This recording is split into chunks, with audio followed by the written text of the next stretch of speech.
আমার হাতে যে সবজিটা দেখছেন, এটা আমাদের অঞ্চলে বেতে শাক বা বাতুয়া শাক নামে পরিচিত।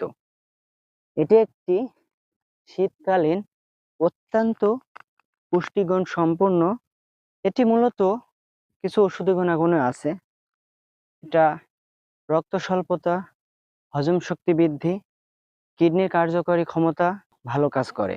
এটি আয়রন, ভিটামিন, ক্যালসিয়াম, ম্যাগনেসিয়ামের সমন্বয়ে গঠিত, যা হাড়কে মজবুত করে এবং কোষ্ঠকাঠিন্যকে দূর করে। তবে এখানে একটা সতর্কতার বিষয় হচ্ছে, এই বেতো বা বাতুয়া শাকে অক্সালিক অ্যাসিডের পরিমাণ বেশি থাকার কারণে যাদের কিডনির সমস্যা আছে তারা কম খাওয়াই ভালো। এটা শীতকালীন সবজি।